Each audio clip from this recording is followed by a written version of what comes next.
Hey, this is episode the first of the Jock and Nerd podcast. Hey, it's episode 50 of the Jock and Nerd podcast. Can you believe that? We made it to 50. Thanks for pressing play. This is our 100th episode.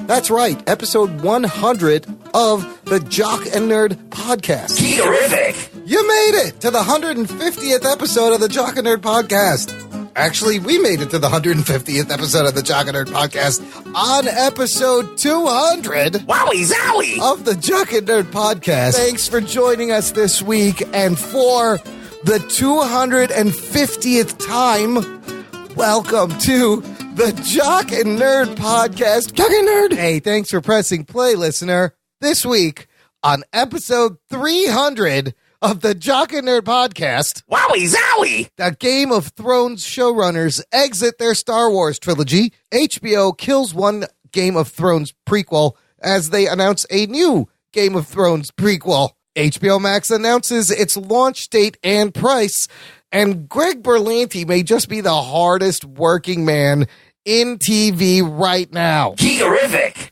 Plus, new trailers for The Mandalorian on Disney Plus and The Witcher on Netflix, and some recommendations from us on what's good to watch. All that and more in this edition of the Jock and Nerd Weekly for Thursday, October 31st, 2019. And here's a special intro. Hey, this is Kevin Conroy, the voice of Batman. Welcome to the Jock and Nerd podcast with your hosts, Anthony. I'm cooking a pot roast in my pants. Imran. What the shit is this? And Rugboy. They're trying to make you believe that these guys are friends, and it's not working. Never ask me how I'm doing. I always ask him. I don't really give a fuck how you're doing, Anthony. You're a moron. Comic book and superhero, TV and movie news, reviews. It's really bad. It's actually pretty bad. It's so fucking bad. It's dog shit on a hot day. I love this movie so much. Come on, Imran. I think he'll surprise us. God. And whatever they choose. Let him see your small dick. We all know it's not big. Ah, fuck off. The Jock and Nerd podcast. Oh, yeah, that's right, listener. How's it going? And for the 300th time, welcome to the Jock and Nerd podcast, where we give you comic book and superhero, TV and movie news, reviews, and whatever we choose. Jock and Nerd. My name is Imran. My name's Anthony. He's the Jock. He's a nerd. And that filthy felty in the corner is Rugboy. What's up, Rugs? This is Sparta! That's right. It's 300, and, I didn't even have to do that whole spiel, the intro, because the lovely Kevin Conroy Batman just did it for us, and I just repeated him, but it sounded better coming out of his mouth. Yeah, let us know what you guys think of the new intro. I'm still on the fence. Where, it's going to be, we're doing it special for this 300th episode, and I want to thank our patron saint of awesome for collaborating and helping pull the clips and put that together. But I thought for 300, look, that's a nice little thing. We got to do something. Since the show is nothing special, we got to do something for the fucking intro, right? It's great to hear things out of context that I haven't heard in years. Right? We actually said all that? Hey, yeah, I said those things? Yes, we actually said those things. Man, it's crazy. 300 episodes. Does that mean anything to any of you two fucks? What do you think? That's a lot. I mean, that's a year. It's almost a year. That's a year? If we did this every single day. Yeah. Yes. It's almost a year. That's a year. It's, Anthony, what about you? 300? Is this 299 more than you thought we would do?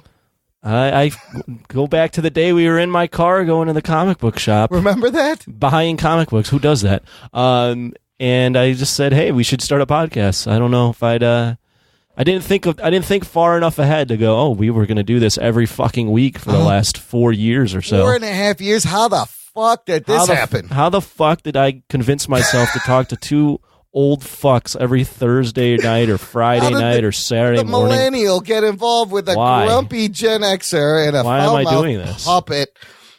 Look, if we were a Spider-Man comic book, we'd be up to the first appearance of Venom. Geek boner. Amazing Spider-Man. We'd have a Todd McFarlane cover. Yes, I have that issue. Should we just color you back in brown? Oh, you know what? I've been meaning. And have you posed like the Venom? I've been meaning. With your tongue out? That'd be awesome. That should have been one of these days. That should be the cover art for this episode. I've been meaning to do that in Photoshop, but I've never got around to it. Can you even crouch? Like, can you crouch? Oh, dude, because of CrossFit, my hip flexor flexibility is very good. I can squat like so low, nobody else can. They're surprised. They're like, well, that fat guy's really flexible. Have you ever like rebrowned yourself? I have not rebrowned myself. I've unbrowned over my life. I need to rebrown up. Like, I mean, so I'm just talking about in Photoshop, just out of curiosity. I know. Like, for the new listener, maybe is confused. I have vitiligo, born a little brown boy, grew up into a white man, and I've been meaning to rebrown myself in Photoshop. Let's do this. Yeah. I'm going to get a picture of Imran, and I'm going to, like, paint his beard black and get him brown. And I don't know, like, we need to put you in some kind of garb. Like your native garb. Yeah, we need to put you in your native garb. I spend every day in Photoshop at work. I could easily have done this in any of the last 30 years. I'm just looking at the pose that you would have to do for Amazing Spider-Man 300. This is a hell of a pose. Oh, well, the Todd McFarlane poses are very... I mean, your leg is like, your foot is right next to your ear. That was the beauty of him, though. He started drawing Spider-Man like a spider. But yeah, he folds himself in half. Sometimes his foot is behind his head. I want to see you do this. No, I don't think I'd have to do 4 years of yoga. If he could do this, he would be blowing himself. Yes, I would not be here. You'd have to remove a rib Marilyn Manson style and then start being able to blow yourself. Here's another thing I have for 300. We have a new Rugboy soundboard clip, also suggested by said patron saint of awesome. Here it is. Get the fuck out of here. It's perfect. Oh, New York, simple read. I can think of many reasons. Is that sounds like something out of Tony Soprano. It does. Get the fuck out of here. Who took all the gabagool? What's going on? Another reason to celebrate. Not only is it the 300th episode, we are recording this on Halloween 2019, and it's fucking snowing in Chicago. Oh, shit. Not just snowing. This isn't a dusting. It's been snowing all fucking day long. In October. Setting a record snowfall for this date in Chicago. Yay. I can't remember the last time it snowed on fucking Halloween this early. Yeah, it's crazy. It's been raining here, but not snowing. It's like 70 degrees out of here. Yeah, I saw that because one of my buddies lives in New York. I was just in New York, and he is from Chicago and put on his Instagram, LOL, it's snowing in Chicago with the temperature in New York in the background and people walking around trick-or-treating. Yeah. There's definitely 3 to 4 inches of snow in my backyard. If I brought the ruler out, absolutely. Speaking of trick-or-treating, I thought this would be problematic to record on Halloween. You got little kids ringing your fucking doorbell asking for handouts. Isn't it too late? But it is late. Don't they go back inside when the sun goes down? They get scared and they run away. No? Because there's fucking teenagers doing it. Okay, they're not beyond a handout. They need to go do like a house party or something. Yeah, what are you doing, teenagers? Like smoke some cigarettes. The fuck? Yeah. Fucking do go that. Play some spin the bottle. Yeah. Get some syrup. Did you say scissors? Scissor. Oh, okay. He meant scissor, not scissors. Did you go scissor? Scissor each other. And then fucking drink some syrup. Oh, shit. You know what I like to do on Halloween? This is my thing. I like to make it all spooky in the house. I turn all the lights off. Like nobody's home. And then if somebody does ring the doorbell, I just fire up the Ring app and I go, get the fuck off my porch! And then I just eat all the candy. I gotta say, I know this is early for recommendations, but I'm just gonna throw that out. Throw this out there. Okay, little tease. Halloween weekend. Yeah, in New York City was badass. Primo place for them ladies. That's if where you want to see be. Women that are dressing like they're auditioning for Playboy magazine. Is that even a thing? That doesn't even exist anymore. I don't think. The sequel to Showgirls. I don't know what the reference you make now. Do you guys? Wow, it's another old really one. Dating yourself. Yeah, it's an old one. We're old. Yes. Deep Throat 2. No, that's even older. No, New York is always awesome, but yeah, New York Halloween is fucking crazy. You feel like you're in a movie. Good stuff. And then finally, before we get to the geek news, once in a while, I got to mention, since it's 300, I want to thank all the networks that deal with us, that put up with us, that put us on their website for some I don't understand why you guys put us on there. Reason. So super huge shout out. Check out all these guys. I'll have links in the show notes. Thank you to Big Heads Media, Danger Entertainment, A Place to Hang Your Cape, WeBeGeeks Network, the Tangent Bound Network, the Lounge Network, and Geek Life Radio. Jock and Nerd. All of which hosts our shit, which is crazy. Jock and Nerd. and you got to have the sound drop. And with that, you fuckers, let's get to the geek news. The Jock and Nerd Podcast. If, listener, you are excited at the prospect of Game of Thrones creators Benioff and Weiss shepherding the next trilogy of Star Wars movies after Episode 9 and the Skywalker saga is done, well, too fucking bad. I'm sorry to tell you, they have walked away from this highly publicized deal. Holy shit. Oh, shit. This is very interesting. So much to unpack on so many levels. Here is their statement. They said in a joint statement, "We love Star Wars. When George Lucas built it, he built us too. Getting to talk about Star Wars with him and the current Star Wars team was the thrill of a lifetime, and we will always be indebted to the saga that changed everything." Kathleen Kennedy also commented, "Benioff and Weiss are incredible storytellers. We hope to include them in the journey forward when they are able to step away from their busy schedule to focus on Star Wars." And then the creators concluded, "There are so many hours in the day, and we felt we could not do justice to both Star Wars and our Netflix projects. So we are regretfully stepping away." Earlier this summer, in August, Benioff and Weiss made an exclusive $200 million 5-year deal. Oh, shit. With Netflix. Now, Yeah. this is so fascinating. Before we get into any more information, what were your initial reactions when you heard this shit was going down, Anthony? Initial reaction, I went, oh, this is another one of those things where Star Wars is betting on a director, and they're going, oh, shit, public opinion's turning on this guy. We got to bail, or in this case, guys, plural. There's two ways to look at it. There's the Star Wars thing, right, where they've had now, it's kind of unusual, the amount of directors and creators that they've been associated with that just don't work out. Directors who have left Star Wars that have actually made fucking Star Wars movies. Right. Oh, but then shit. the other angle I'm looking at is Benioff and Weiss got a lot of flack for the end of Game of Thrones. And it's almost a no-win to jump into Star Wars where they have the money from Netflix. Just make whatever you want on Netflix, and it's not going to get near the amount of scrutiny that Star Wars would get. Absolutely. There's so many things to dig into. Rugs. Yeah. They got a beating from the Game of Thrones fans.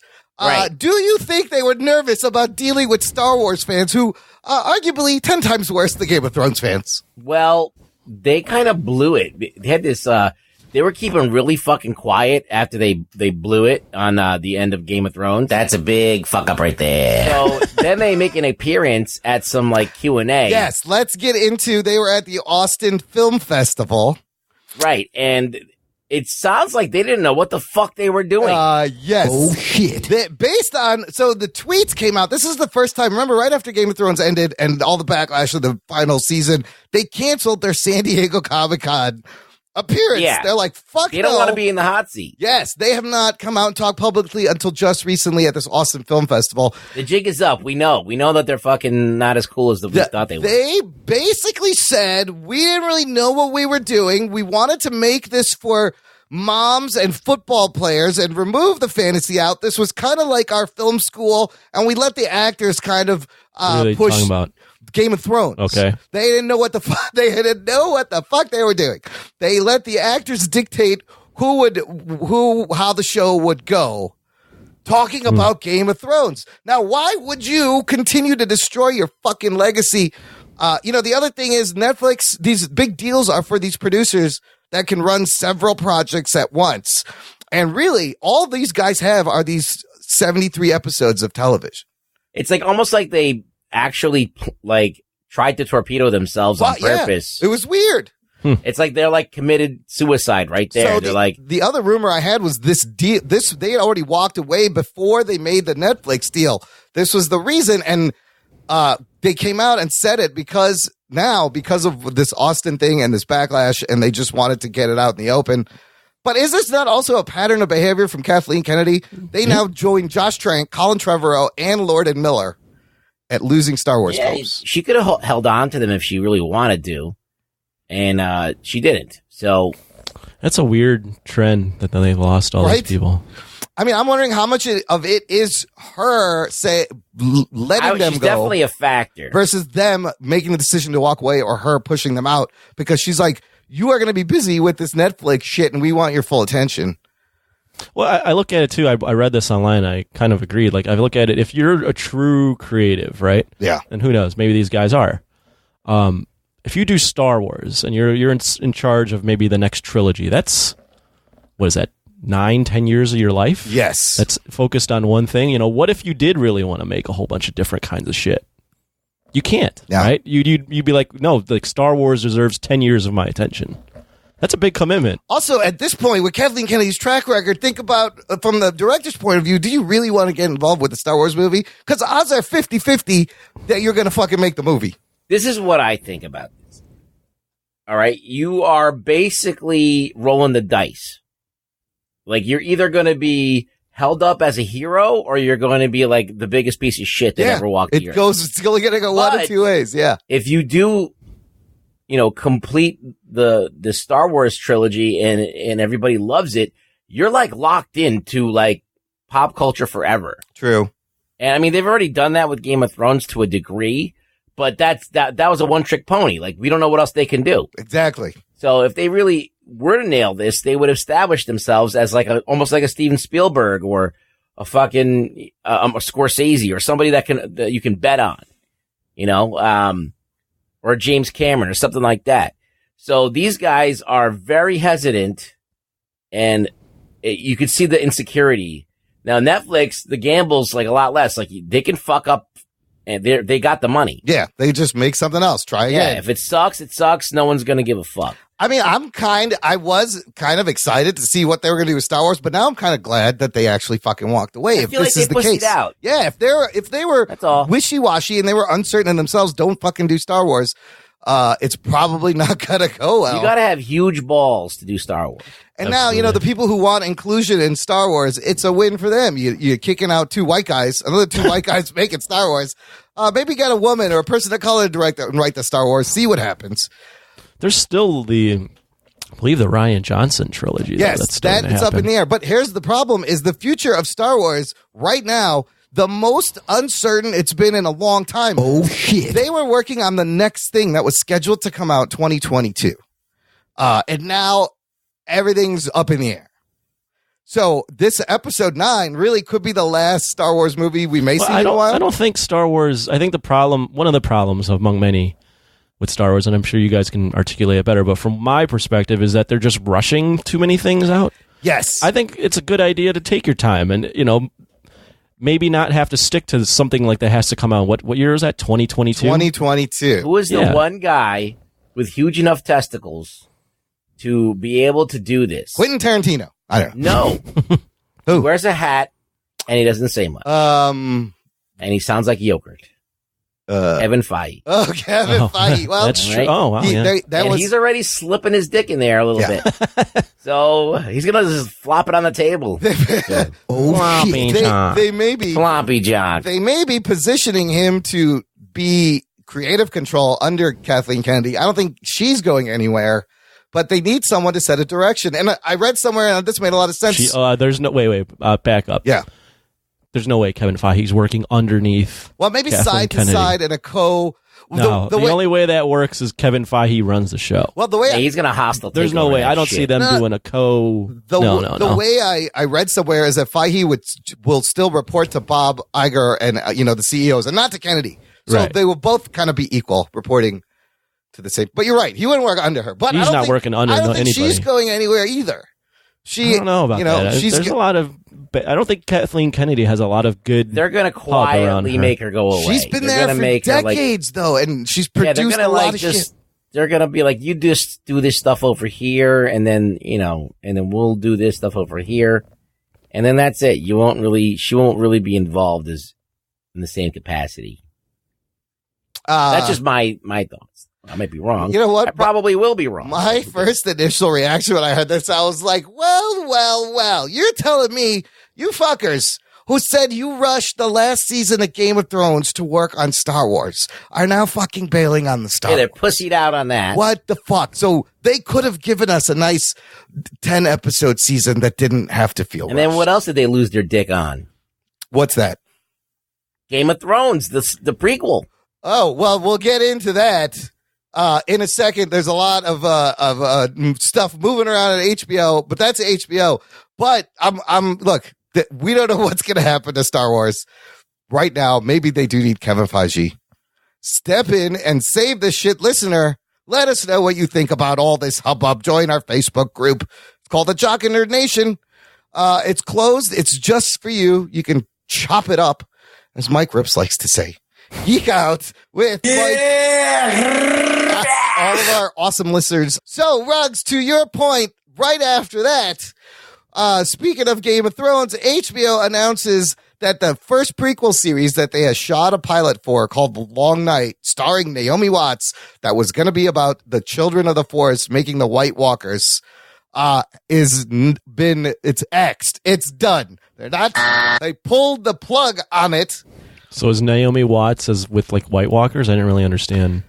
I don't know. It was going to be, apparently there were a lot of things that weren't working out, creative differences. The pilot didn't play well, I guess. I mean, it's surprising that they made this pilot, but it was going to be the children of the forest, or the first men making the White Walkers. She was probably just, I don't know who she was, but it's not happening. It doesn't matter. And literally the next day, they announce a straight-to-series order for another Game of Thrones prequel, House of Dragons. Oh, shit. Which is going to be about the House of the Dragon. You House fuck. of the Dragon. Oh, it's House of the Dragon. What's his name? It's going to be about dragons, but taking place 300 years before I think Targaryens, but yeah. Game of Thrones, and it's all about the rise of the Targaryens. And I'm assuming then there'll be dragons from the get-go in this show instead of fucking waiting and teasing dragons. Well, I guess the story you could tell is how Westeros was kind of not together. Like there was all different little kingdoms, and it was whatever the fuck Targaryen came over and united the seven kingdoms. Will it be about Aegon Targaryen or before? It's I think before the first guy, however, I forget what his name is because it's been a while since I've done first research. Targaryen. Not the first Targaryen, but the first one to put the kingdoms all together. Oh, to pull everyone together. Right. A little bit to me, this seems like kind of a desperate move by HBO saying we need Game of Thrones shit, because a straight-to-series order means they don't have to make a pilot. They have bought and paid for the first 10 episodes sight unseen. Well, I wouldn't go as far as desperate. Everyone knew that the Game of Thrones stuff was still going to happen. Yeah. There was prequel talk before even season 8 was coming out. They're working on like 5 things at a time, and so one of them they want to keep it going. They probably had a bunch of different pitches, and they gave Benioff and Weiss an obligatory one because they're the ones who did the last one, and then they probably were shopping some other shit around. And once they found that these guys were not as when they turned this pilot in and it wasn't good, they're like, oh, well, we got this, so let's fucking just go this way. So I don't think it's that complicated. Yeah. I just think they didn't like what they saw. They felt like there was a stank on them anyway. Yeah. So they just cut their losses. I like the talent on this House of the Dragon. You're going to have Miguel Sapochnik is directing, and he's the co-showrunner along with George R. R. Martin. Sapochnik directed Battle of the Bastards, The Long Night. He's done probably some of the best episodes of Game of Thrones. So, and Hard Home. So it should be in good hands. Also, that Star Wars movie, the what Benioff and Weiss were going to do was going to be about allegedly the rise of the Jedi, right? Was it supposed to be like Knights of the Old Republic and the first Jedi, which that's a good idea. That would have been cool. Something different. That shit ain't happening. So demystify some of the Jedi shit. Where did they come from? How did they get here? But look, I think fans were sad that when they canceled the prequel and then they're like, oh, no more Game of Thrones. And they're like, wait, more Game of Thrones. Speaking of HBO, their streaming service is heating up the streaming wars. HBOMax. Yeah. What an announcement. Yeah. Well, apparently it was a boring 3-hour presentation. But I know, but the content in here. Yes. It took them 3 hours basically to say HBO Max will debut May of 2020 in the US and cost $14.99, which is like the same price HBO Go costs right now. And there's HBO Now. So it gets a little confusing. This thing will launch with 10,000 hours of premium content, original series and movies, and library content from Warner Brothers, New Line, DC, CNN, TNT, TBS, Cartoon Network. HBO apparently paid $500 million for the exclusive streaming rights to South Park. Oh, shit. So you will have you will have one place to watch all 30 plus episodes. Get the fuck out of here. That is a lot of fucking money, right? for Jesus Christ. They've said they're going to spend $1.5 billion to $2 billion on HBO Max next year and then invest $1 billion in each of the following 2 years. They're putting a lot of money into HBO Max. There will be 31 original series on HBO Max, growing to 50 by 2021. You're going to have entire runs of Friends, The Big Bang Theory, West Wing, Pretty Little Liars, the entire Studio Ghibli film catalog, which is like Spirited Away and some other awesome anime movies. Full library of Sesame Street, as well as the CW drama. HBO, because remember, Sesame Street went off the air on PBS and HBO picked it up. And it's been running on HBO for a few years now. It's not even on PBS anymore. As far as movies, HBO Max, 1,800 movies at launch. Here's where it gets interesting. They're going to have movies like The Matrix, The Hobbit, Lord of the Rings, as well as all titles in the last 10 years from DC Entertainment, including every Superman and Batman movie ever made. The Joker with Joaquin Phoenix will be available at launch. Geek boner. I feel like this is something even the DC Universe app. Yeah, is that app going away? Well, we'll get into that. Okay. They're saying no, but with the look of how they are rolling this out, you know, why do you really need DC Universe? They announced Doom Patrol Season 2 will be on HBO Max and the DC Universe. So what do you guys think of HBO Max? First of all, worth... how much was Disney? Disney is $6.99. Okay, so this is double. This is still higher than Netflix and Hulu. It comes in on the high end of these streaming sites, but they already have people paying $15 a month for HBO Go. And if you have that, I believe you get this for free. It's a free upgrade. Yeah, my initial thought was, wow, this is, a hell of a lot of stuff that you can get. This in comparison to the fucking Apple thing was just... That also starts tomorrow, November 1st. That launches. Oh, that starts tomorrow. That's, yes, they're the first one. They've really built up a ton of hype, right? 3 shows. I did see a lot of ads for C in New York, which was interesting. But anyways, this is a lot. It's going to be. It's getting to the point though now, and we've talked about it. How you can't afford all of this. What are you going to be paying for? I love a lot of this stuff. It'll have all seasons of Rick and Morty. Yeah. Who wouldn't want all the fucking DC movies? Just getting Friends, The Big Bang Theory, and South Park. Those are all huge fan bases that will migrate to this shit that people got Netflix to watch. Right now, they got to move over here and the DC stuff. So do you think it can reach this goal? By 2025, the company believes it can notch 75 to 90 million HBO Max subscribers, 50 million in the U.S. What is that? I don't know how many Netflix has. Netflix has 158 million subscribers. Oh, shit. By far the most subscribers. Worldwide. Yes, and it's international. It is the top dog of streaming subscribers. I think they're biting out of Netflix. I think a lot of people are going to start leaving Netflix. I really feel like Netflix it's lost its way a little bit. It's still got stuff that's cool, but I have no idea the quality of what I'm watching. It's all over the place. Again, it's another case of this company, Netflix, disrupted the Hollywood production company, and now they are being disrupted. They disrupted it so much with the streaming, right? Yep. But the problem was, and that's why they've invested now so much in original content, is they weren't the content creators or owners for any of the content that they were streaming. They were just licensed. So all the big companies, once they saw how big of a disruption this is, and now we're seeing it, they're like, wait, we own that content. Yep. Let's just make our own site, our own streaming, and we will just take this away from Netflix and reap all the benefits. The game is library content, something Apple does not have. Right. The biggest problem is that Netflix doesn't own the IP. Right. everybody else does. But now, so they can't do it. Like, even when they had to partner with Marvel to do their shit.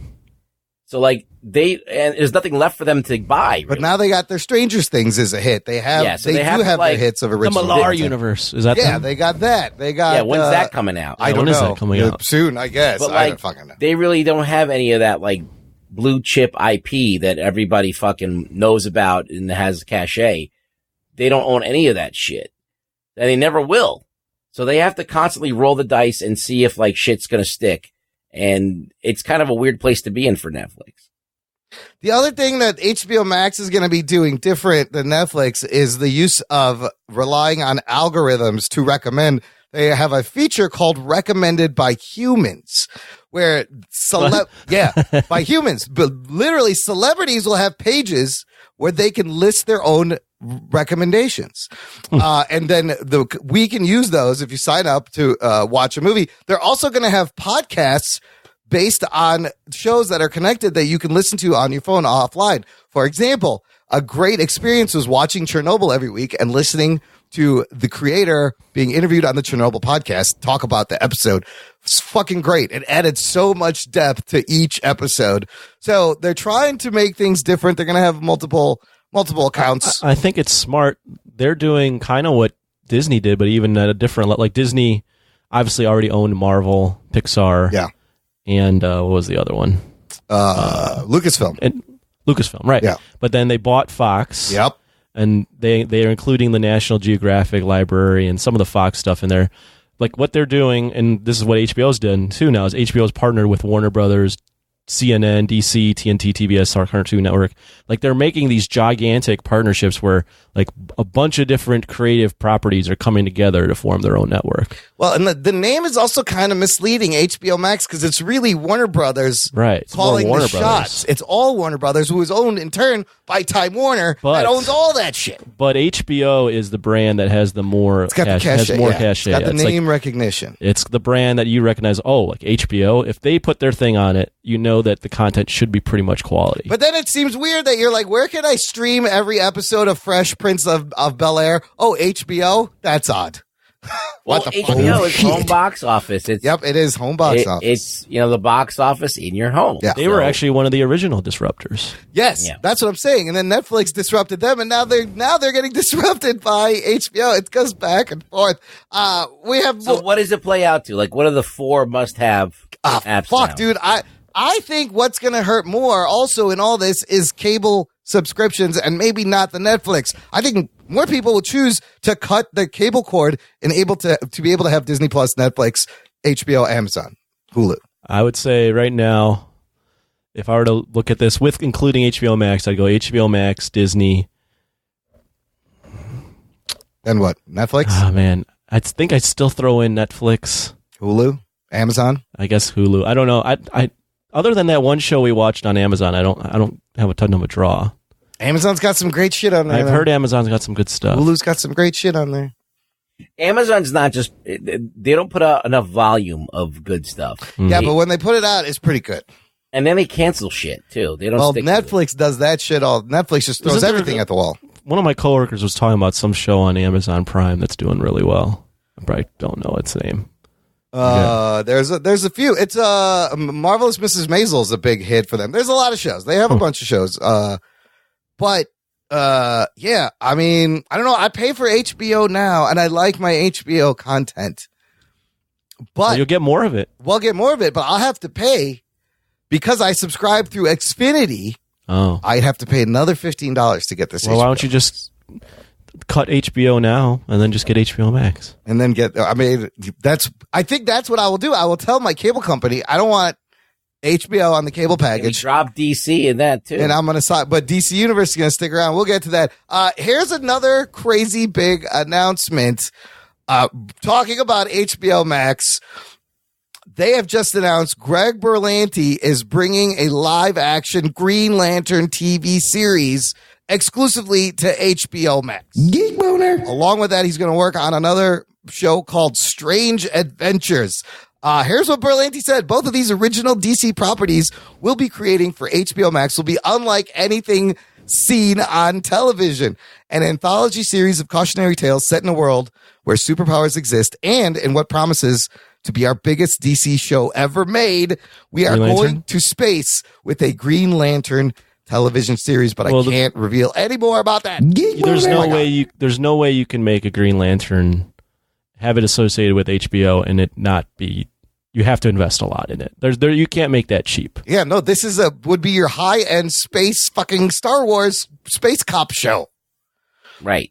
From Greg, you can't have insert space show on TV here, and it be like it can't look like anything we've seen on and TV. That's exactly it can't what look he like said. and even the CW stuff which he's involved in. It has to be like really high level. It has to look like the Mandalorian. It has to look like the Mandalorian, which looks dope. Let me ask you guys this. I'm excited. Look, HBO, Green Lantern. Greg Berlanti also has written a lot of DC shows, but he's the guy who also wrote on the first Green Lantern movie with Ryan Reynolds. Yeah, that wasn't very good. Wasn't very good. Do we need to see another Hal Jordan Green Lantern? Maybe you use Jon Stewart. Maybe you get John Diggle from Arrow. Make him fucking Jon Stewart. Well, what about, wasn't there an Arabian Green Lantern? There's Simon Paz, I think. And there's a Latino girl now who is the Green Lantern. Julia Cruz. The Green Lantino. There's the Green Lantino. I think the move, although I would prefer Hal Jordan because I like that character a lot, I think the move is Jon Stewart. Yeah, let's do Jon Stewart. I think you're right. I think that's the move that everyone would be like, yeah, this is, now I'm excited to see Green Lantern back. No, if you absolutely. Wasn't there the longest running, I know you have John Diggle in here. Yeah, I was from Arrow. From Arrow. Wasn't there a long time rumor that it would be Common as Jon Stewart? Oh, Common wouldn't be bad. I like when rappers become actors. He's getting up there in the years, and I thought they were going to make another Green Lantern movie, but holy shit, Strange Adventures is an anthology, and it says it will feature characters from the DC Comics universe and explore close-ended morality tales about the intersecting lives of mortals and superhumans. And then they announced another DC superhero. That's that type of show where they can just get anyone to do whatever they want. Yeah. Nice. There's no tie there. There's no world you have to be consistent with, which it's like their What If almost. Right. So that's great. And, they also said some DC movies may just come out on the HBOMax streaming service, which made me think this would be a great place to put out all those fucking movies you announced, DC, that nothing's happening with. Right? You have the Flash movie. Remember they announced The Trench? They wanted to do Green Lantern Corps, Supergirl, Cyborg, Black Hawk with Steven Spielberg, Batgirl, Nightwing, Man of Steel 2, Black Adam, Deathstroke, Lobo, New Gods. What the fuck is happening with all these? Maybe nothing. Make them for HBO Max, and you don't got to worry about traditional, theatrical distribution, and you just make what you want. Well, they're doing this thing with Netflix where they're releasing shit in the theater and then they're releasing it on Netflix. Yeah, but I think that's with maybe Irishman and shit. Just to get an Oscar nomination. Yeah, but I mean, there's still probably going to get people in the theater if it's if you put that in the theater for 2 weeks or whatever, limited release, you'll fucking make an instant fucking 200 million domestically. Listen, if Netflix really believed in that model, they'd be putting out all those fucking Adam Sandler movies out in the theater first, and then but you don't see them doing that shit. They're not Adam Sandler movies, Imran. You know what? I like that last one with Jennifer Aniston. It was called Mystery Murder Date or something, where it wasn't bad. It was cute. What's the problem? Is that a $200 million draw? Well, no. I don't know, but his whole deal is worth that much. So, man, Sloppy Jock. Sloppy Jock. Lots of crazy fucking streaming and TV news. Let's take a quick break here, play some ads, some promos, more geek news, and whatever we choose right after this. After these messages, we'll be right back. So you know how we have a show called Jock and Nerd Podcast, yet all we talk about is nerd bullshit? Why don't we ever talk about sports? Here's the thing that can get us talking about sports. Not only sports, but gambling. Because what makes sports even more fun than fucking watching it or playing it? Fucking betting on it. And you know what the site to bet on it is? MyBookie.ag. If you join right now, MyBookie will double your first deposit. That means if you give them $1,000, they'll give you $1,000. That's double your initial deposit, and you can use it on all your favorite sports bets. College football, NFL, UFC, basketball, you name it, they got it. All you got to do is use promo code LATEFEES to activate the offer. That's LATEFEES.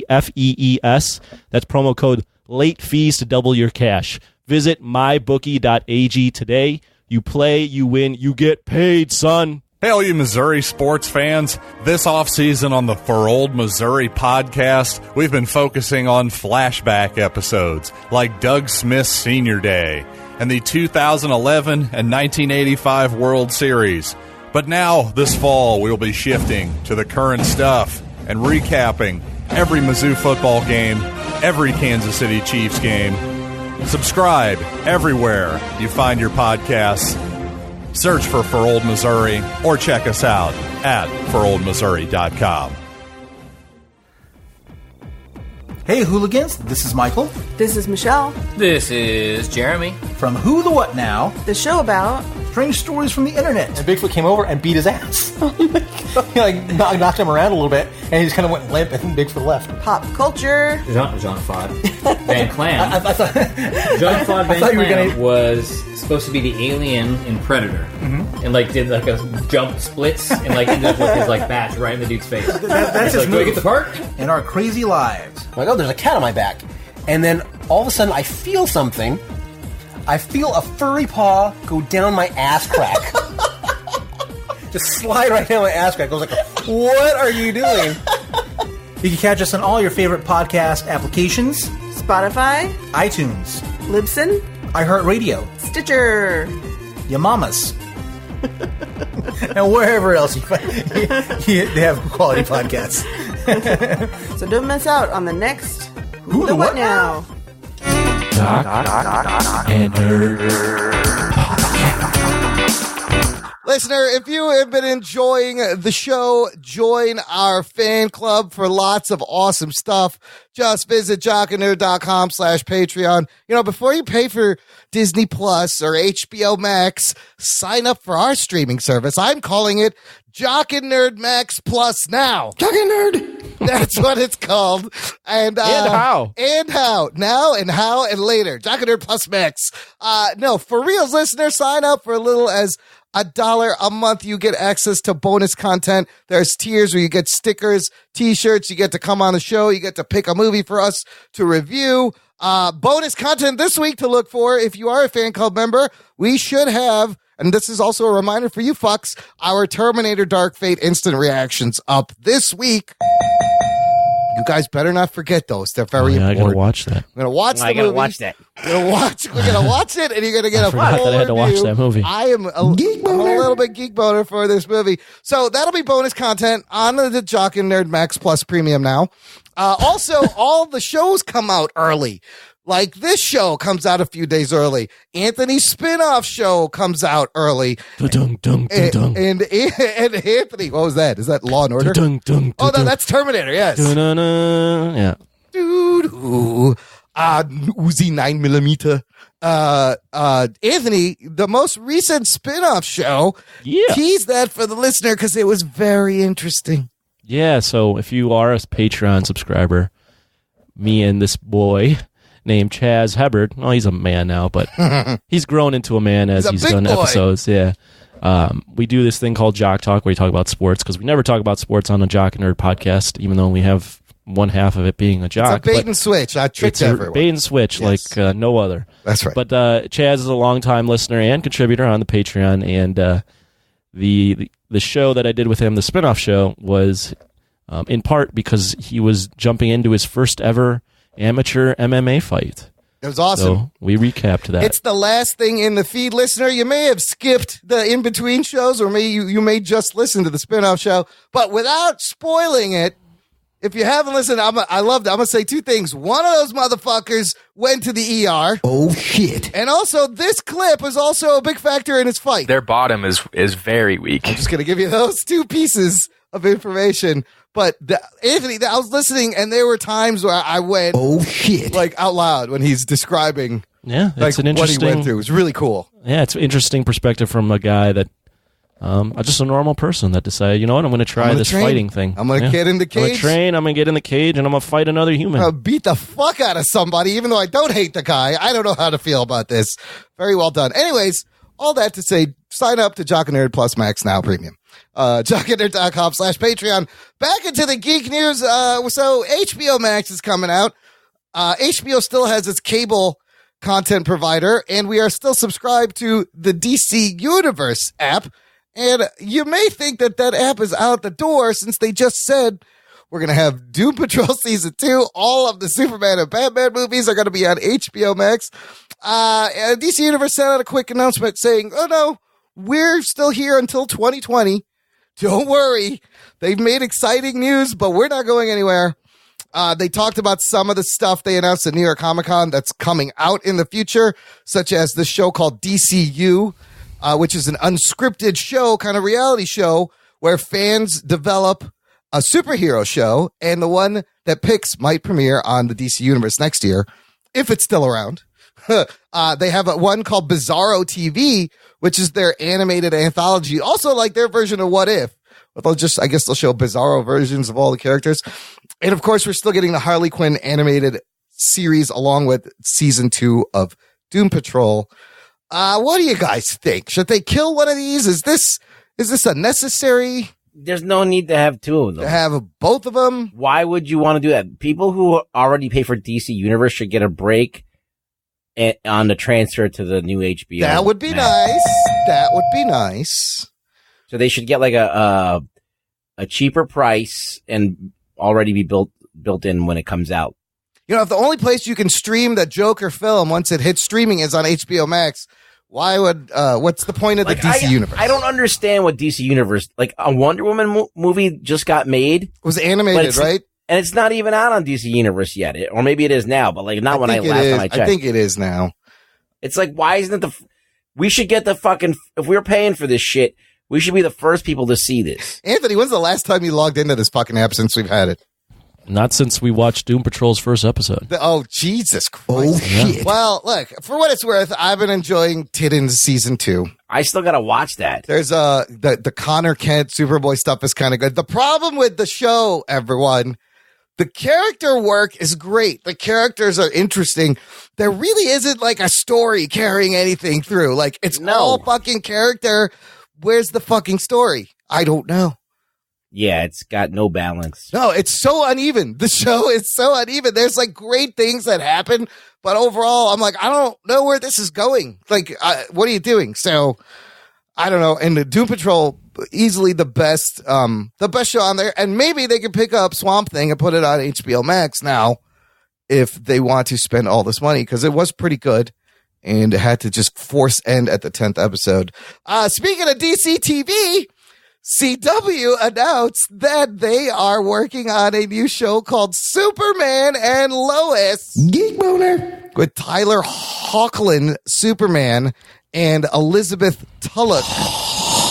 Hoechlin. Elizabeth Tulloch as Lois. I believe this is also going to be run by Greg Berlanti. You know, I kind of like this the first time this came out when it was called Lois and Clark. I don't know. That was okay. Do we need this? I feel like it's repetitive. They just had Supergirl on. He was on Supergirl. So this Lois is also from Supergirl. Yeah, and I don't even like her. So it's like she looks more like Margot Kidder. She does look a lot like Margot Kidder, but she seems like really old toward his Superman. I don't know. Yes, it does. No? It's unsettling. I should be excited at the idea of a Superman TV show, but I'm kind of floppy, Jock. Like, I don't know. I'm definitely floppy, Jock. I really don't have much of an opinion on it because I haven't seen too much of Supergirl. Yeah, and I've really never seen this Superman perform. So. I mean, he's not a bad. He's got a great ass. He does have a great ass. He's not a bad Superman. From people that I like reading on the internet, they say he's pretty decent on the show. He's not a bad Superman at all. Now, I want to bring up one thing. I think we are at peak Greg Berlanti. Oh, shit. This motherfucker, it's got to be I'm Berlanti out. The hardest fucking working man in television. He has essentially done for DC TV what Kevin Feige is doing for Marvel on the big screen. With here's right now with all of the shows that he does, plus the announced Green Lantern show, plus the Superman show. That's 21 shows that he is show running all at once. Oh shit. 21 shows. That is definitely a record. And it's 21 shows spread out amongst like 7 different platforms. Here's the quick rundown. These are all Greg Berlanti shows that are airing or are ordered. For the CW, Arrow, The Flash, Supergirl, Legends of Tomorrow, Riverdale, Black Lightning, All-American, Batwoman, Katie Keene. On the DC Universe app, Titans, Doom Patrol, Stargirl. For CBS, he has God Friended Me, The Red Line. For Netflix, he has You, Chilling Adventures of Sabrina. For NBC, he does Blind Spot. And for Fox, he does Prodigal Son. And then you add the 3 shows we just talked about that they announced. When does this fucker have time to sleep? I don't understand. He probably doesn't do any of it. He probably just like does what Kevin Feige does. He just like gets people to like do shit. I also think it's crazy that the same guy who's given us like the super silly Legends of Tomorrow gives us the fucking awesome Doom Patrol. You know, like the quality. He's got his hands in a lot of shit. He does, man. And that's what you need to do to get these deals. Like he's got, I think he has a deal with Warner Brothers too. Just like, Abrams has a $500 million deal with Warner Brothers. You got to be making 20 fucking things. I've never heard of a showrunner working on fucking 20 projects at once, and all of them. Yeah, I don't understand how he has time. I mean, I don't think he's a showrunner though. He's creator and showrunner. I think he does have a lot of Would you say showner? Showner. He's a showner. He's the shooner. I don't think he's running the show. I think he's just overseeing things. Yeah, and I probably consults, but I think you see his DNA in a lot of these, and he's like quality control. Well, he made the recipe. Like yes, it's the formula that they all follow. Yep. Like he's not like sitting there trying to reinvent anything. He's just kind of like, all right, slap this recipe on this thing and go. Also, you can add Green Arrow and the Canaries, which is the show that will take over after Arrow is done. Still leaving them with like 21 fucking shows. Like, is any of the Berlanti shows like rapidly? I mean, especially superhero ones, that different? No, they're pretty much the same. Like maybe Blind Spot is a different show, but I don't think that's even on anymore. Is it? Blind Spot is in season 5 and may have ended. Yeah, God Friended Me is a comedy. I mean, Doom Patrol, vastly different than Titans. I did start watching this last season of Arrow because there's only 8 episodes left.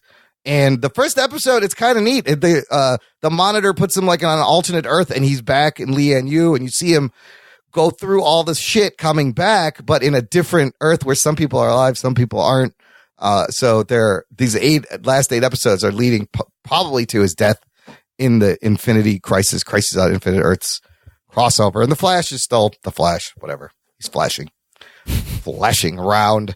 The trailer that just dropped today, I wanted to get your guys' thoughts on, is The Witcher, starring Superman Henry Cavill, with long white hair and no mustache problems here. The mustache is all right. That was I pressed the wrong button. Oh, that was it sounded like a burp. That was a ghost burping because it's Halloween. There's a ghost in this room, and the ghost I got. Can we hear it again? That was. Oh, did you hear that? Whoa. Oh my God! We got to get JC Hurt on, Anthony. What is going on? I think I just had a paranormal encounter. I think a ghost just tugged on my sleeve. The first clip was better. The guy burping or whatever. That's me like bringing feedback loop off this app. Go back, so you could go. Do something like that. That's it. Anyways, back to the fucking Witcher. Interesting. Coming out on Netflix December 20th. I just made you guys watch this trailer because it just came out. What you guys think? Could it be a replacement for Game of Thrones? Looks very Game of Thronesy. I think it's different enough. I mean, they have guys with swords in it. You got Henry Cavill fucking chopping up people with his broadsword. Yeah. And that's really about it. That's the same thing as Game of Thrones. He's doing like these spinning moves and hitting people with his sword, which is cool. I'm kind of interested in this mission that he has to protect this girl, and this whole idea of what the fuck a Witcher is. I don't know what it is. What is a Witcher? Is it some kind of I guess, a warlock of some kind. Because you see his transformation at the end of the trailer where he's got white skin and his eyes are all black and there's like little veins and shit. Something happens. Yeah. So there's some mystery there. I'm into it. Anthony, will you be watching Geralt of Rivia slice fucking people up? I saw the trailer just now. Unless it gets good reviews, I'm not watching it. And here's why.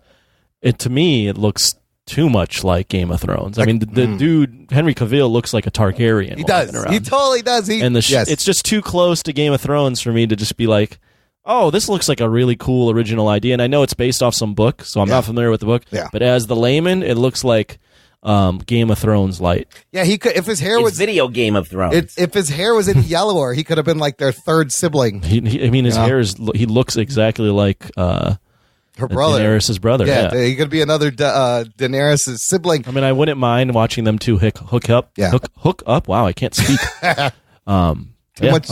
Too much New York fun there. Too much New York. New York is still in me. Yeah, you could take the guy out of New York, but you can't take New York. You can't take the man out of New York. You know what I'm saying? New York out of the man. Get the fuck out of here. Yeah, that's right. That's your New York right there. Give me a calzone. That's the greeting you get when you land at the airport. People just go, get the fuck out of here. I landed in Newark. I was like, get me the fuck out of here. Yeah, that was actually a really nice airport. It is. Newark is nice. Oh, you did go to the Newark. Yeah.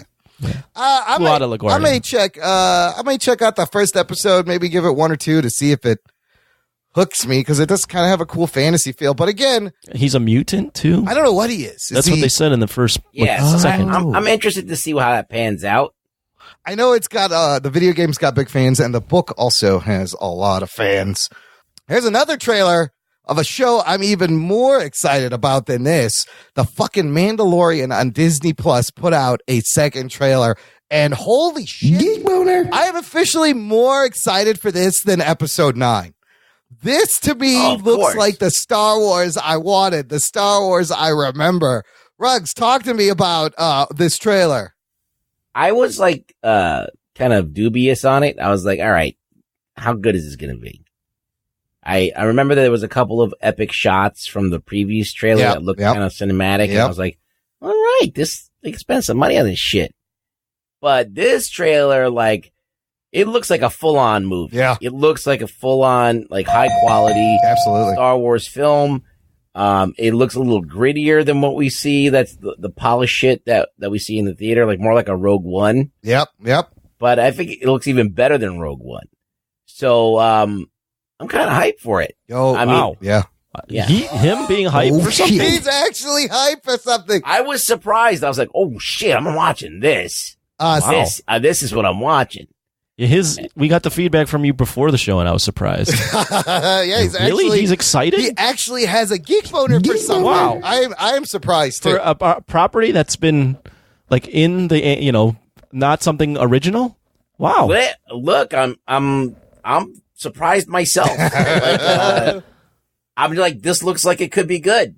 I mean, I watched the Star Wars animated series. Yeah. And I really like those, for what they are. In fact, some of the shit that was on Rebels and, what was that before the Clone Rebels? Wars? Clone Wars? Yeah. Is some of my favorite Star Wars stuff. Yeah, definitely. Rebels feels like the old school good Star Wars. I'm kind of like I know that the Star Wars television can deliver some really awesome shit, even in an animated form. Yeah. So I'm like, maybe this will do the same thing that those shows did. Absolutely. I mean, this takes place 5 years after Return of the Jedi. So that's why I kind of love the period piece in this. But the gunslinging, the spaceship battles, the creatures, fucking Bill Burr, not shooting 1, not 2, 3 motherfucking guns. Oh shit. He's got a gun on his shoulder that pops out. I was like, oh fuck, look at Bill Burr. Anthony, what did you think of this trailer? And is it possible, now with Benioff and Weiss dropping out, is the future of Star Wars really on TV? And maybe they should focus on that. No, they'll never just focus on TV. That's out of the question. They have more TV things planned than they have movie things at this point. We're going to get an Obi-Wan show. The movies is where you make the real money. Good point.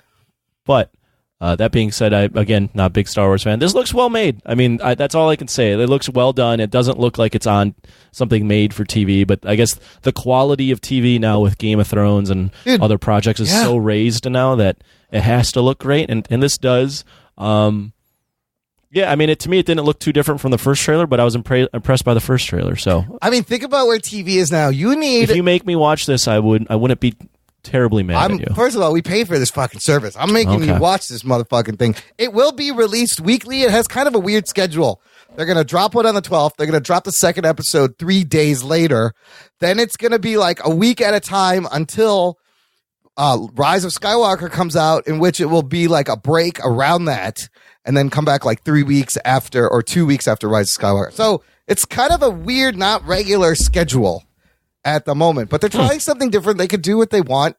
You know, I think they know that people are going to be focused on Rise of Skywalker. So and apparently the first episode of The Mandalorian has a huge Star Wars universe spoiler, something that's never been revealed before in the first episode. Great way to suck people in. And I think it looks fucking top notch. Michael Cherkowski posted something, an interesting comment on our Facebook page when I posted this. He goes, "It's still goddamn weird to me that Werner Herzog, the crazy German asshole who dragged a boat for real over a mountain in the Amazon, has this whole secondary career as an actor. And most of it, though not seemingly this, is all based around the irony of casting Werner Herzog." Oh, shit. That made me kind of intrigued about Werner Herzog, because in this trailer, he has the weirdest fucking German accent, and I love the way he says Mandalorian. He's like, Mandalorian. Was people waiting for you outside. Like, I just kept saying Mandalorian, just like him. He's a crazy dude. Ruggs, what do you know about Werner Herzog? Do you know, what do you know? Das Boot. He is, okay. Can you elaborate on the Das Boot? Okay. Yeah. Okay. That's the movie that he What made. do you know?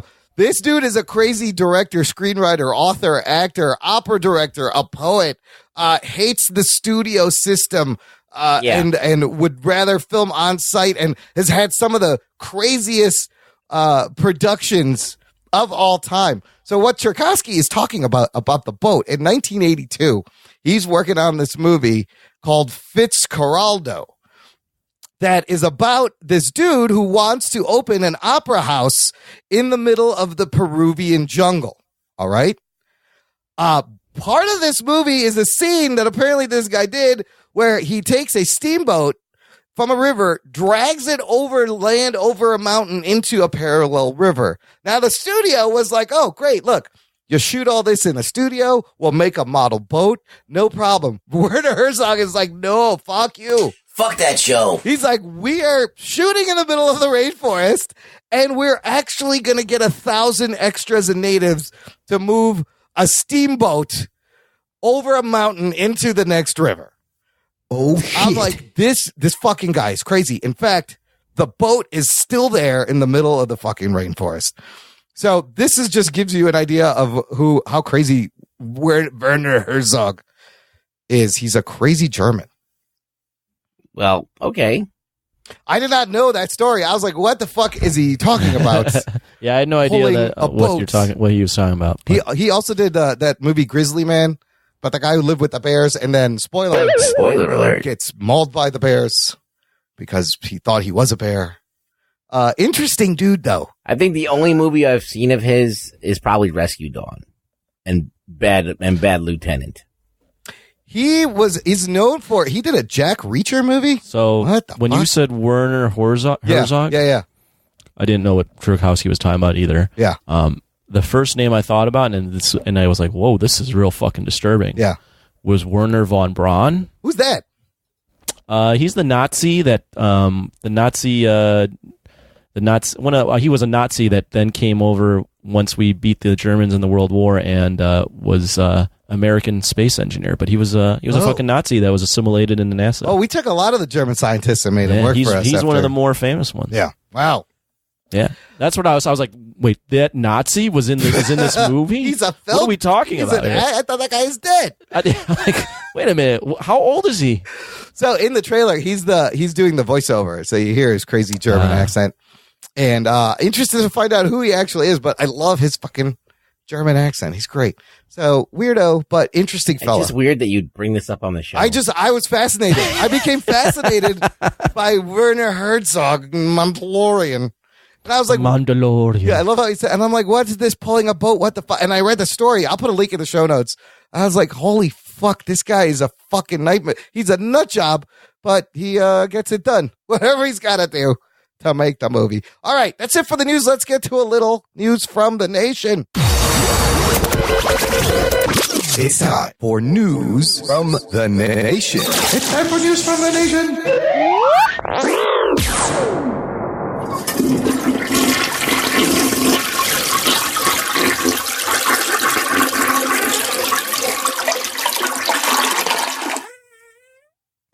Somebody touch my spaghetti! That's what happens. We had some great comments from our last episode where we reviewed the pilot episode of The Watchmen. Very thoughtful, deep show. Lots of good conversation. Lisa Morrison was more wanted to correct us on the poutine. Oh. Yes. She said, just to clear things up a little, poutine has 3 important layers, Anthony. Yeah. Layer 1 is fries. Mm-hmm. Layer 2 is cheese curds. Yeah. Layer 3 is gravy. Any substitution of the above layers negates its definition as poutine. For example, if you replace cheese curds with shredded cheese, not poutine. You no longer have poutine. You have fries and gravy with cheese. There are no substitutes when it comes to poutine. She adds, fries should be regular cut. You can use skinny ones, but I personally think they make it not as good. Cheese curds cannot be fried. They are meant to melt under the heat of the gravy. Yes, it must be brown gravy. So, Ruggs, to answer your question, moist poutine is important. I'll just say that I'm hungry. This might offend our Canadian listeners. Oh, no. But the reason I didn't really understand or know the exact ingredients about poutine was because when I initially read the ingredients, I went to myself, I don't want any of that. I don't care. I don't care to eat any of this. I'm not a big cheese guy. No, you're not a big gravy guy, and nor am I a big fries guy. Fuck. So you throw all that together, and I'm out. And you don't like chocolate. Is there I don't anything? like chocolate. Let me tell you about Tony, all right? Tony ruins lives. No, we didn't get to the top of the food chain by eating chocolate and potatoes, all right? It's a good point. So It's a that's all I good gotta point, say but about it's so delicious. Thanks, Lisa Morrison, for just setting the poutine straight. That was important. Fiddlesticks Winterbottom shared a link about Joker from last weekend, saying 849 million globally, still going strong. Joker is back at the top spot again. Well, since then, the Joker now worldwide $872 million. Oh shit! Firmly putting it as the highest grossing R-rated movie ever. And for a while, it seemed like it was number 1 week 1, number 1 week 2. It dropped to Maleficent in week 3. And for a hot second, it looked like it was going to come back up to number 1 and beat Maleficent in its second week. And it was kind of a tie. It was just shy about $120,000. Oh, shit. So, but it ended up making more money in the 4th week and coming back up and showing strong. There's no stopping this movie. It could make $1 billion. And all of this without this movie releasing in China. Oh shit. No Chinese money, and it's got $872 million. China, of course, famously has helped Venom make over $800 million and Aquaman make $1 billion. Is this proof that maybe Hollywood doesn't need the China market, or is this just a right combination of a character and a time in a movie in this market? What do you guys think? I think you're just being too quick to make a statement on, like, is this the definitive answer to what we need? Like, no, it's just the right. And this movie was the right time, right market. Not to say that the movie industry doesn't need China or that it does need China. I think it's just this is what this movie did. But you can make movies and be successful without pandering to the Chinese audience. Well, the budget on this movie was so small that they're making shitloads of cash now. This is They true. got buckets of dough. They're just making ducats and ducats. And so, actually, it wasn't released in mainland China. The movie was released in Hong Kong. And ironically, guess what happened? Can you guess where this is going? Some Hong Kong protesters are adopting the Joker mask as their own. They actually, if you think about the oppression, what's going on in Hong Kong, it kind of makes sense how they would be able to identify with the Gotham that they have given us. Is this the new Guy Fawkes in mask? The Joker? A little bit. Vendetta? And it's not just Hong Kong.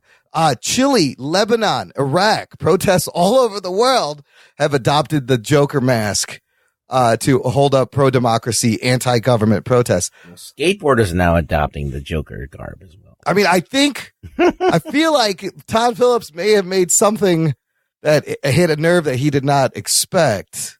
What do you think of that? It's kind of crazy because on one hand, it's a little confusing when you watch the movie, but on the other hand, I can see how they can relate to the Gothamites of this New York Gotham. Well, it's class warfare in that movie, right? It's like the haves and the have-nots, the rich versus the poor, right?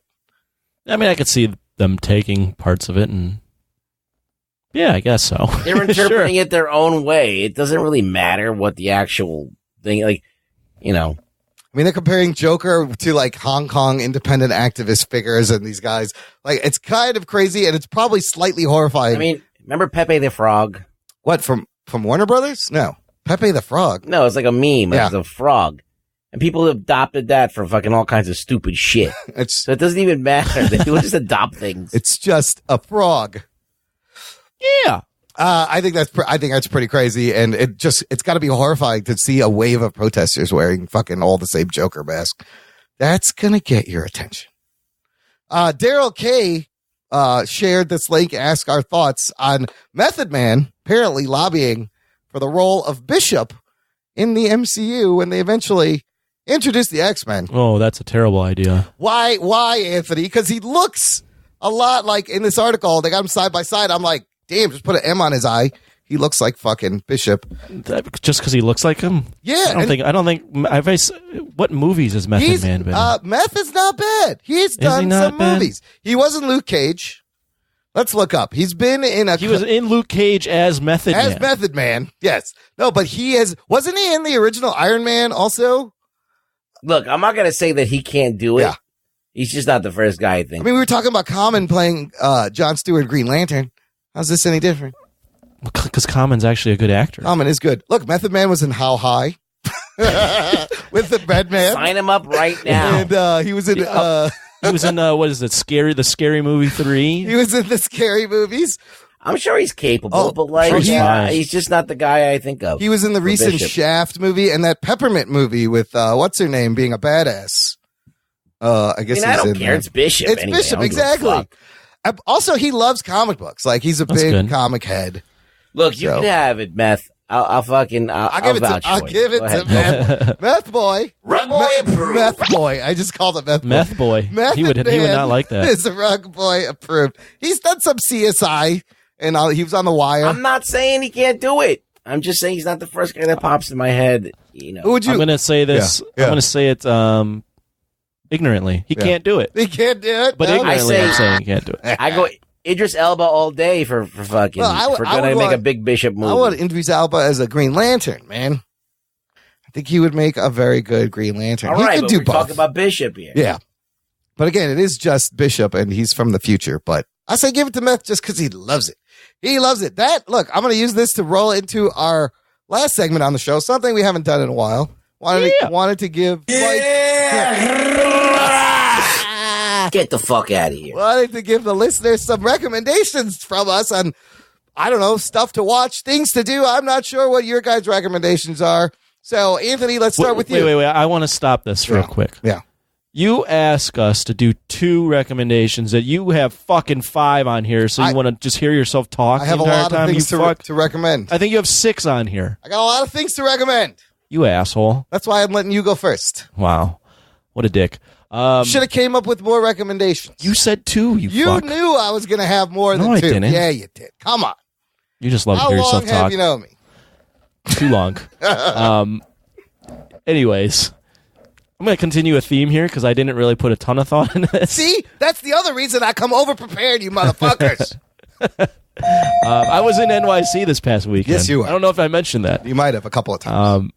So I'm going to recommend 2 NYC things to do. Yeah, when you go out there. if you have a little bit of money and you want to see an attractive crowd and you like seafood, overpriced seafood, you got to go to Catch in New York City in the meatpacking district because the waitresses look like models and the food is quite delicious and you will impress your date if you take her there. So. Ooh. What part of the city is that? Intimidating. You know? Meatpacking or Chelsea. Meatpacking. Meatpacking Chelsea. Nice. Also, if you're in New York City and you want to go to a Broadway show, but you don't want to, you like hip hop, go to this show called Freestyle Love Supreme. Oh. Made by the creators of Hamilton, I think. Oh. It is a live comedic hip hop improv Broadway show.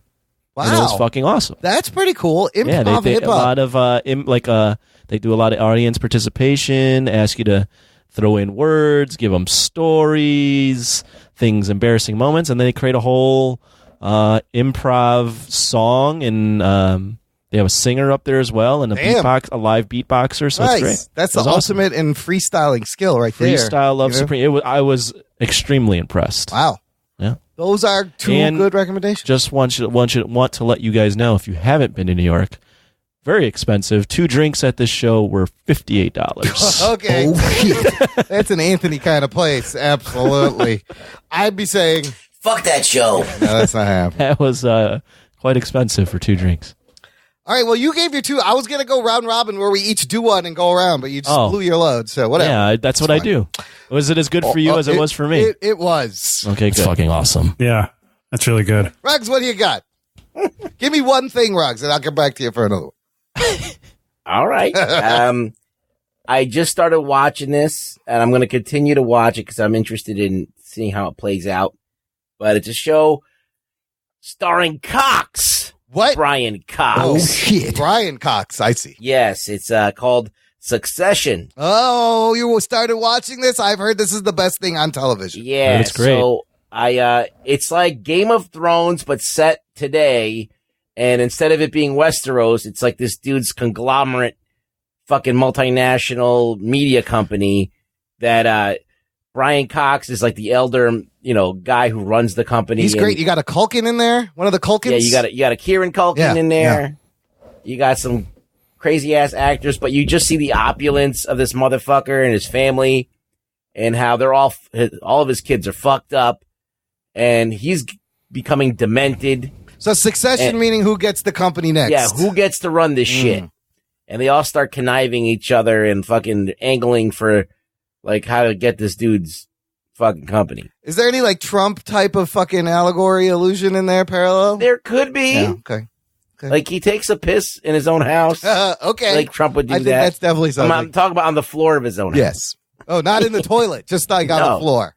Yeah, he just decides to pee on the floor. Sometimes you gotta go. And he's going through some dementia. You know where he is. But like, I was like, hey, this is really like something that looks like it's going to be fucking actually good. You gotta let me know how it is because I've heard nothing but great things. So I'm going to watch another couple episodes and see how it plays out. But I love Cox. You love Cox? Now you have that drop. Yes. Isolate that audio and we'll do that. Okay, for my first one, listener. Oh, God. I'm just going to go with you must watch the new movie on Netflix from Eddie Murphy. Dolemite is my name. Holy shit, it is the story of Rudy Ray Moore. And if you don't know Dolemite, blaxploitation movies like Shaft and this era of the 70s, don't worry, you will learn about it. And this is easily Eddie Murphy at his finest since the 80s. Oh, shit. Easily. This is a return to form. Like, we're on the brink of an Eddie Murphy comeback. He clearly had a lot of passion for this, wanted this story made. There's he feels like he is Dolemite. He is Rudy Ray Moore. Like, he's pulling from personal things, playing his character. It's fucking fantastic. Highly recommended. I feel like this is going to be the disaster artist for blaxploitation. It kind of is. It also reminds me of Ed Wood. It's the Ed Wood of disaster artists of blaxploitation films where you had, the peek behind. You see, if you've ever seen Dolemite, it is cheaply shot, badly made, but it's literally him and his buddies learning how to make a movie together on no budget. And they nailed the look. Like, it is exactly like these bad movies. So I love fucking Dolemite on Netflix. Check it out. Ruggs, what else you got? Well, I was gonna go with The Host, which is a Korean film. Oh, is it zombies? Ghosts? No, it's not about zombies. It's actually like a kaiju film. Ooh.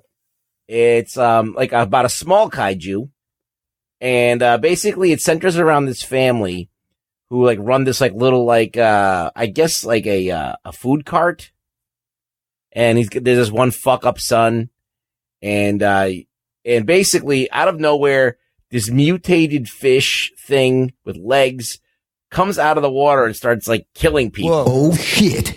And then it runs off with this guy's like little sister or something. I don't remember if it was their sister or his niece or something. Someone in his family. And basically they hunt this shit down and they fucking kill it. I ruined the movie. Oh no, Anyway. spoiler alert. Spoiler alert. Where is it on? What is it on? I don't know. Oh, It's fucking great though. How would one watch this? I watch it at least a couple times every few years. Okay. The Host, huh? I got other ones. I love Korean movies. And there's another one called The Man from Nowhere. Okay. And this one is about like a dude who's like laying low. Like he's kind of like he doesn't want any trouble. He just kind of like is hanging out like with this consignment shop or something. Yeah.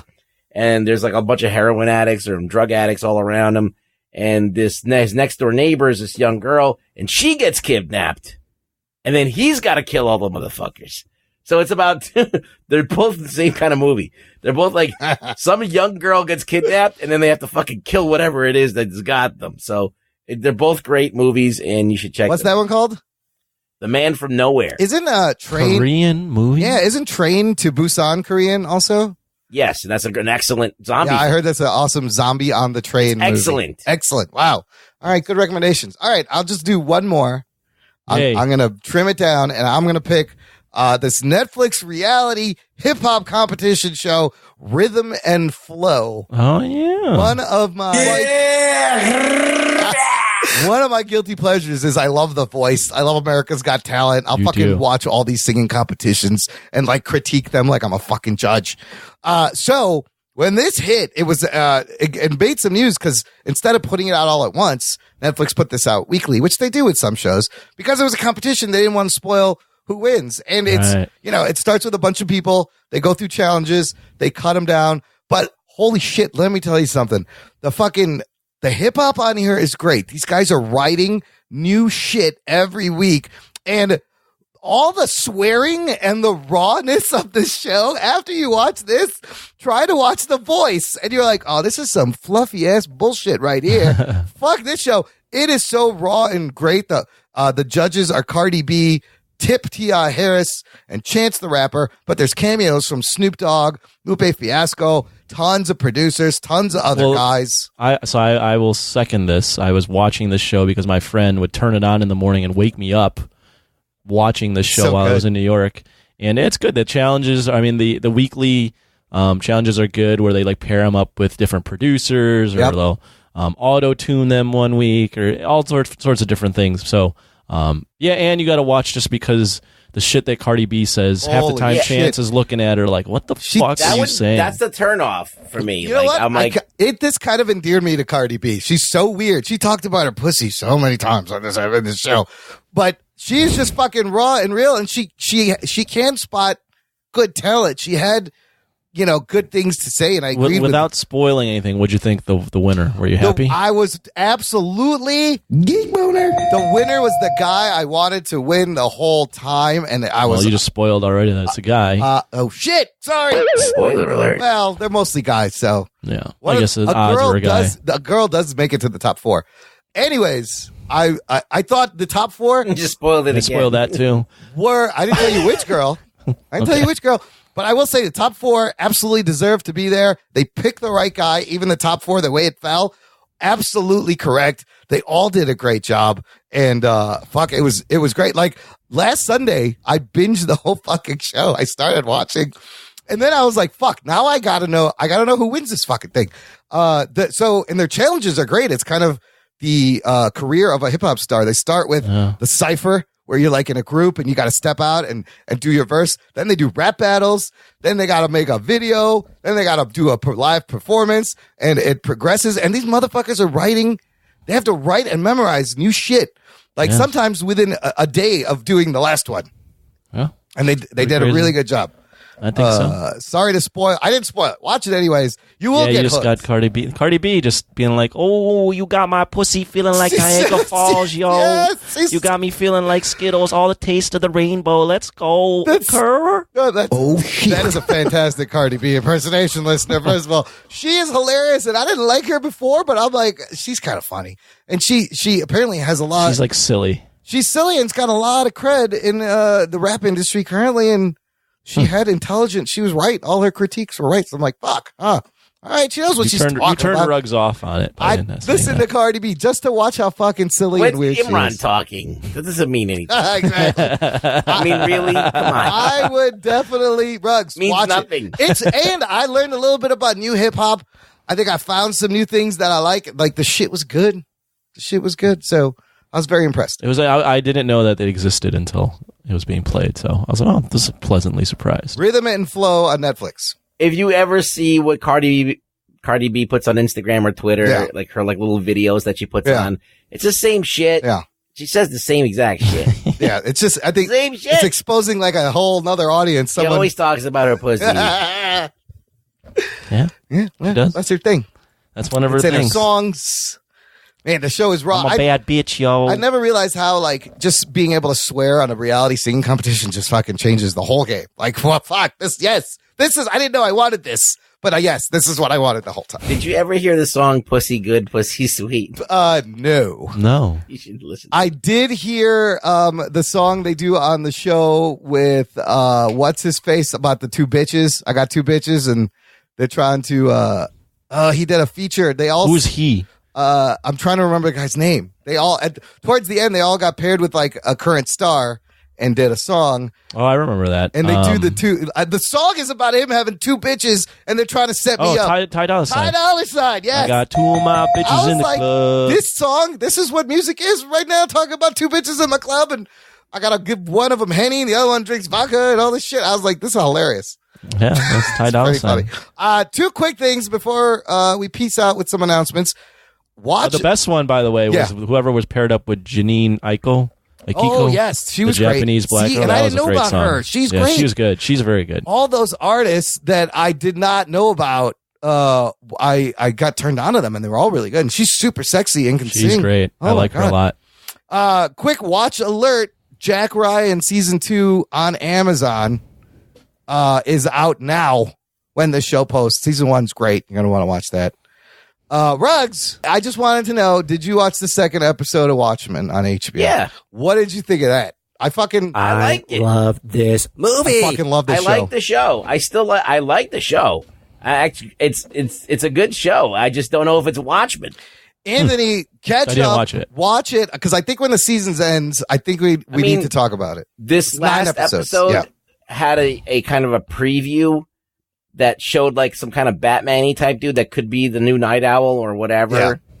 I don't know what that is, but like I'm like, okay, maybe they're gonna kind of like ease into like more Watchmen-y type stuff, and I don't know. I still feel like the show is great, and I love everything that it's doing. I don't know if it belongs in this show because I feel like this deserves to, like a lot of the stuff that's in this show, like that people didn't know about, deserves to be its own show. But I don't think it hurts it that it's Watchmen. It's not hurting anything. No, it doesn't. But like at the same time, I'm like, what about the fucking giant squid that like decimated like 20 million people and fucking made everybody go crazy?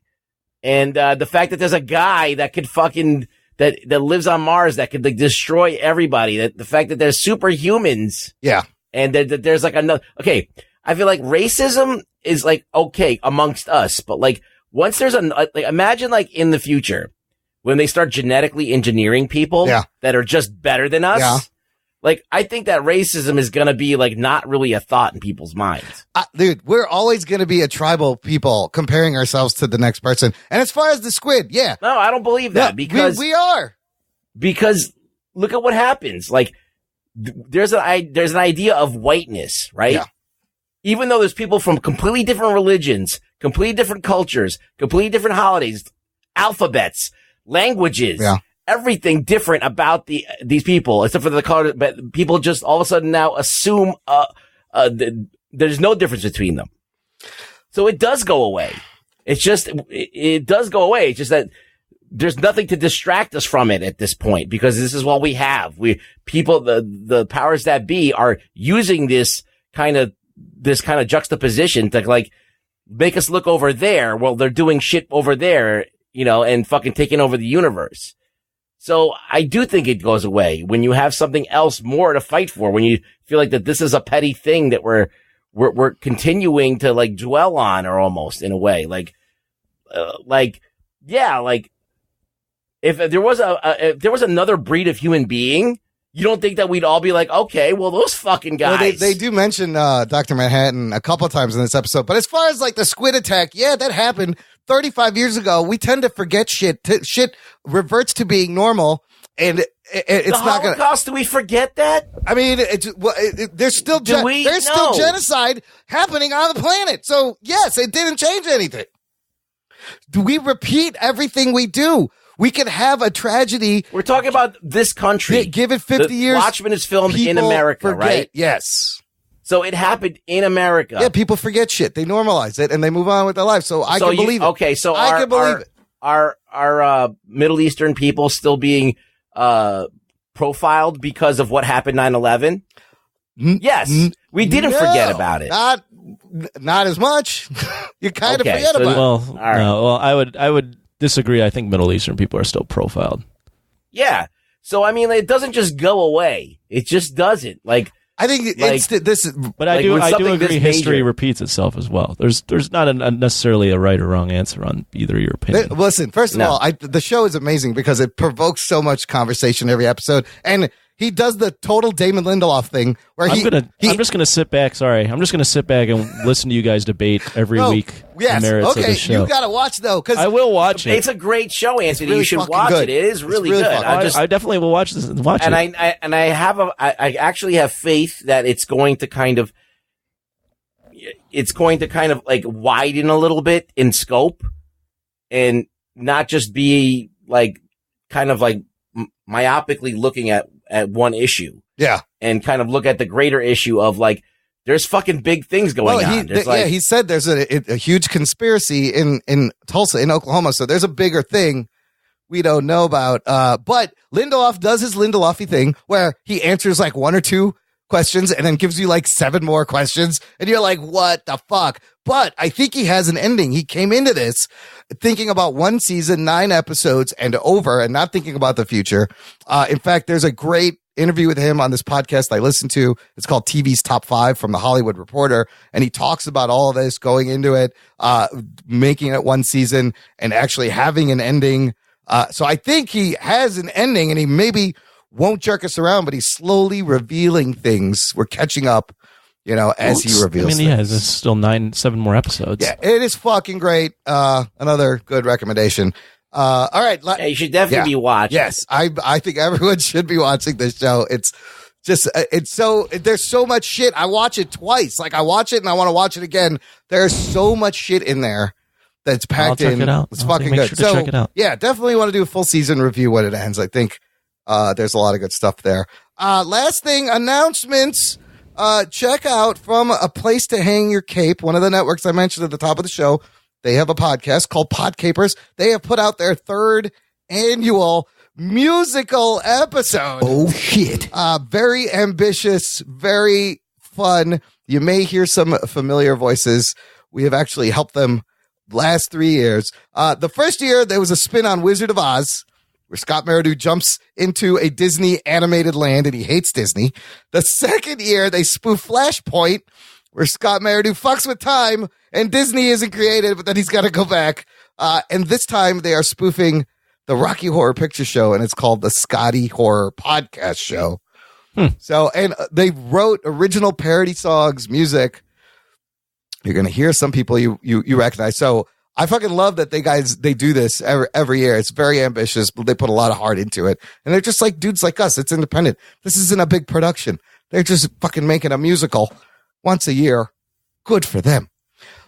And last thing, we need more Apple Podcast ratings. Trying to get into Rotten Tomatoes. Yeah, do it. They want us to have 200. We are up to 101. Oh, shit. Yes. It's getting there slowly. We're inching 99 up. of you fucks do something. 99 fucks with iOS devices in the U.S. Just light up the stars. Get off your fucking ass. Listen, the phone is in your hand right now. Wherever you are listening to this, go to Apple Podcasts, light up those stars, write a review. Put it up on Facebook for us or something. Yes, and then share the show. That's all you got to do. But look, we might be. And tell a friend. Spread the geekery. Listen, 7 years from now, when we're part of Rotten Tomatoes, this will all be worth it.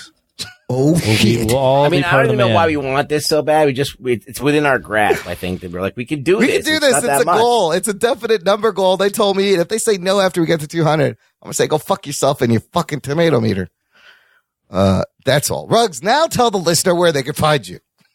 You can find me in the meatpacking district. Oh, yeah. That's right. And when I'm not there packing some meat, you can find me on Twitter at ReallyRugboy. Get the fuck out of here. Yeah, get the fuck out of here. Get the fuck in here. Get the fuck in here. I think before we end, though, I think, Imran, you'll probably say more because you never or let anyone else have the last word. We should definitely thank the listeners, though. 300. Yes, thanks. This is amazing. For sticking around. Yeah, we wouldn't be here without, sappy as it is, we wouldn't be here without y'all. So I know there's a few of you that have probably listened to every episode, and we can't. Wow, I feel really sorry for Thank you enough. And actually, with your show, Anthony, we're more at like 335. Yeah, well, things produced. Jock and Nerd, though. Jock and Nerd 300. No, we do it for us. We do it for you, who are us. We relate. You guys get us. We get you. Over the years, we've offended you. Yes. We've pissed you off. We've had you going, no, Rugboy, you're wrong. Fuck you, Rugboy. Yelling into your car as you drive. And we thank you. We appreciate you fitting us into your routine. I know people listen weekly on their way home or doing other things while you're walking the dog. Don't know why. We'd love find something better to do. We're glad to be hanging out with you, keeping your ear holes busy while your hands do other things, like massages. I don't know. What else do your hands do? Pottery. Picking your nose. Maybe you're picking your nose. Underwater basket weaving. Underwater basket. Knitting. Picking fly shit off of peppers with boxing gloves. Maybe you're using those squeezy exercise things to get your hands stronger. People still use those? Is that a thing, Anthony? Watching YouTube videos of earwax being removed from ears. Popping zits. Popping zits.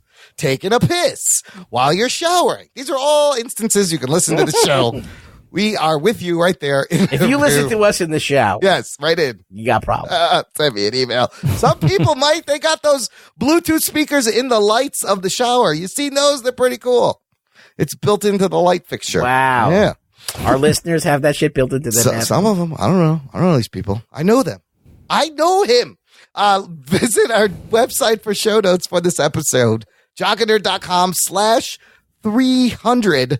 You're going to find links to everything we talked about, how to stay in touch, how to subscribe so you never miss a show, whether it's on Apple Podcasts, Spotify, Pandora, Google Podcasts. And the only thing I ask, listener, to share the show. Tell a friend. Get one person to subscribe. I forgot someone on the Facebook group. I meant to get his name. He grabbed his girlfriend's phone when he was in the bathroom and subscribed her to our show. That's what you need to do. And gave us a rating. Yeah. I was like, yes, I love this guy's initiative. Way to go. I will thank you by name. Need about 99 more. Yes, keep it going. That's how we get to 101.